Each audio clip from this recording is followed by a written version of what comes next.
Bismillahirrahmanirrahim. Assalamualaikum warahmatullahi wabarakatuh.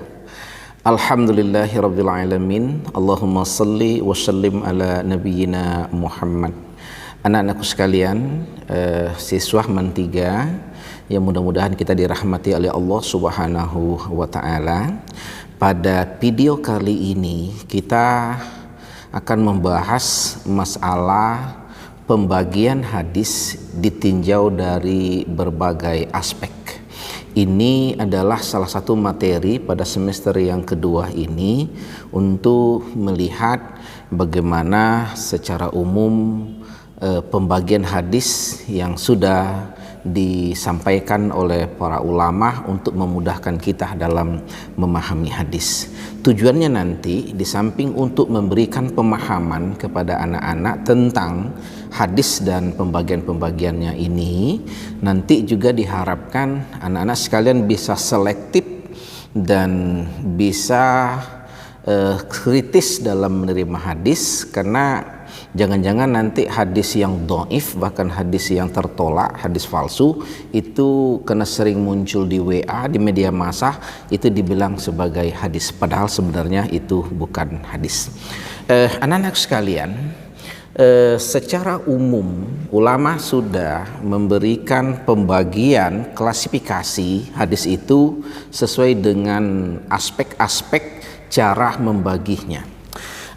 Yang pertama, kalau hadis itu dilihat atau ditinjau dari bagaimana cara datangnya dari Nabi Muhammad SAW, maka hadis itu dibagi kepada 3. Ada yang dinamakan dengan hadis qauliyah, atau yang kedua hadis fi'liyah, dan yang ketiga adalah hadis takririyah. Apa ini? Nah, hadis qauliyah adalah hadis yang matannya atau isi hadis itu berasal dari ucapan mulut Rasulullah Sallallahu Alaihi Wasallam. Apa yang terucap oleh Nabi dan itu adalah hadis, maka ini dinamakan dengan hadis qauliyah. Qauliyah berasal dari kata qaul yang berarti ucapan. Nah, kalau Nabi melakukan sesuatu terus diberitakan, dicatat, disampaikan oleh sahabat dari perbuatannya, maka ini dinamakan dengan hadis fi'liyah. Bagaimana cara Rasulullah sholat, dia mengawali dengan berdiri, kemudian ada ruku, kemudian ada i'tidal, kemudian sujud, ada duduk, kemudian ada tahsahud. Bagaimana cara duduk yang di antara dua sujud, duduk iftiras, bagaimana cara duduk terakhir atau duduk tawarruk, gerakan-gerakan Nabi, dan itu dicatat dan disampaikan oleh para sahabat. Nah, ini dinamakan dengan hadis fi'liyah, berasal dari fi'il, fa'ala, atau perbuatan Nabi. Nah, yang ketiga ada lagi namanya hadis takririyah. Takrir artinya persetujuan. Maka ini maksud adalah Nabi tidak mengucapkan, Nabi tidak melakukannya, tapi Nabi menyetujui sahabat melakukan sesuatu. Diamnya Nabi terhadap perilaku ucapan sahabat itu dinamakan dengan hadis takririyah. Rasulullah pernah dihidangkan satu buah makanan, ada daging yang bagi beliau baru, kemudian dia bertanya, ini daging apa? Dijawab oleh sahabat, ini adalah daging dari hewan tertentu. Nabi tidak memakannya, tapi Nabi membiarkan para sahabat memakannya. Persetujuan Nabi terhadap sahabat yang memakan daging ini, walaupun beliau tidak makannya atau beliau tidak mengucapkan bahwa ini boleh, nah itu dinamakan dengan takririyah. Jadi hadis apabila dilihat dari cara datang dari Rasulullah bagi 3, hadis qauliyah, ucapan Rasul, hadis fi'liyah, perbuatan Nabi, dan hadis takririyah atau persetujuan Nabi. Ada lagi ulama yang menambahkan satu sebagai hadis hammiyah atau cita-cita keinginan Rasulullah yang belum sempat dia melaksanakannya, tapi dia sudah menginginkan untuk melakukannya. Tapi sebelum dia melaksanakannya, beliau meninggal dunia. Ini anak-anak sekalian, pembagian hadis dilihat dari bagaimana cara datangnya dari Rasulullah Shallallahu Alaihi Wasallam.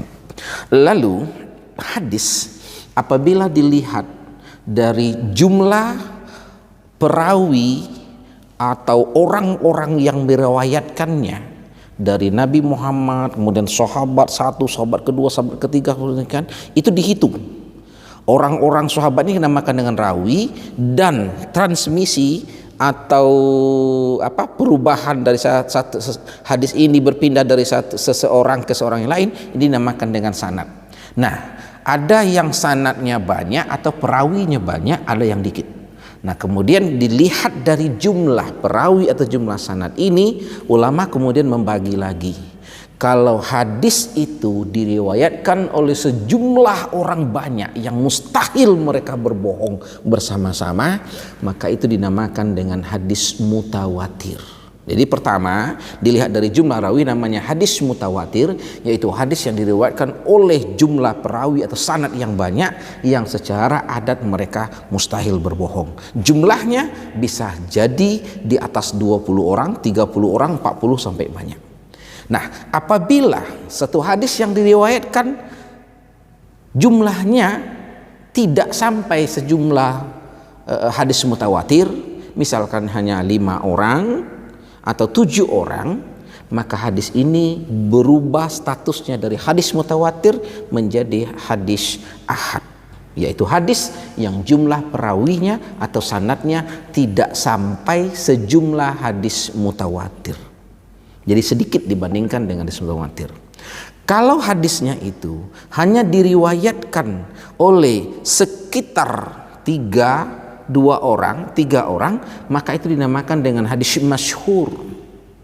Kalau hanya diriwayatkan oleh 2 orang, itu dinamakan dengan hadis aziz. Dan kalau diriwayatkan hanya misalnya 1 orang saja, maka itu dinamakan dengan hadis gharib. Jadi dilihat dari jumlah sanadnya, hadis itu juga bisa dibagi, ada hadis mutawatir, hadis ahad, hadis masyhur, hadis aziz, atau juga hadis gharib. Penjelasannya bisa dilihat pada literatur yang lain, karena ini hanyalah pengantar saja. Ini dilihat dari hadis, kalau dilihat dari jumlah sanadnya. Selanjutnya, kalau hadis dilihat dari kualitas, kalau tadi jumlahnya itu dari kuantitas, kalau dilihat dari kualitas sanadnya, apakah orang ini pantas hadis diterima karena sanad perawi ini bagus atau tidak, maka itu juga diteliti oleh ulama. Maka hadis itu dibagi kepada 3 atau 4. Pertama hadis sahih, yang kedua hadis hasan, yang ketiga hadis dhaif, dan yang keempat adalah hadis maudhu. Sebenarnya ini maudhu bukan pembagian hadis, tapi sering dibahas bersamaan dengan pembagian hadis dari sanadnya ini. Apa itu hadis sahih? Hadis sahih adalah hadis yang memenuhi persyaratan 5 hal sebagai hadis yang diterima. Pertama, hadis sahih itu adalah hadis yang diriwayatkan oleh sanadnya bersambung, tidak terputus, dan bisa dilihat satu persatu perawinya itu, dikaji hidup mereka, sejarah mereka. Kemudian perawi hadis ini dikenal sebagai orang yang adil, akhlaknya bagus, ibadahnya bagus, dan tidak dikenal sebagai orang yang pembohong dan cacat di masyarakat. Yang ketiga, perawinya ini ada orang yang dobit, orang yang kuat ingatannya, yang sekali ingat dia ingat dengan detail dan tidak ada cacat. Mungkin dia hari ini mengatakan bahwa qala Rasulullah sallallahu alaihi wasallam man shoma ramadhana. Nah, dia hafal langsung dengan sangat. Nah, besok juga dia bisa menggunakan kalimat yang sama. Besok-besoknya lagi tidak ada perubahan. Artinya ingatannya itu sangat bagus, sangat kuat. Itu dinamakan dengan dobit. Nah, ini syarat hadis sahih yang nomor 3. Yang keempat, hadis itu tidak mengandung syad. Syad apa? Isi hadis itu tidak bertentangan dengan hadis yang lain yang lebih sahih, atau tidak bertentangan dengan ayat Al-Quran. Dia sesuai dengan ajaran Islam secara keseluruhan. Nah, yang kelima, ilat itu adalah tidak ada cacat sedikit pun. Contoh misalnya cacat sedikit pun. Ada perawi hadis itu, dalam suatu hadis perawinya ada 10.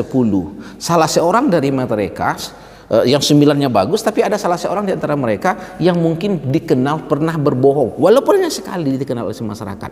Nah, hadis ini dinamakan dengan ada cacat sedikit, jadi kualitasnya itu tidak bisa dinamakan dengan hadis sahih. Nah, kalau sebuah hadis memenuhi 5 unsur ini, sanadnya bersambung, perawinya adil, perawinya dhabit, tidak ada syak atau kejanggalan, dan tidak ada ilat atau cacat sedikit pun, maka itu dinamakan dengan hadis sahih. Tapi kalau ada sedikit cacat saja, maka statusnya berubah dari hadis sahih menjadi hadis hasan. Nah, dengan demikian hadis hasan itu adalah hadis yang tidak memenuhi disebut sebagai hadis tidak memenuhi sebagai hadis sahih. Nah, kalau kekurangannya banyak, cacatnya banyak, berubah lagi dia menjadi hadis dhaif, yaitu hadis yang lemah, yang tidak bisa dijadikan sebagai landasan hukum karena banyak masalah dalamnya.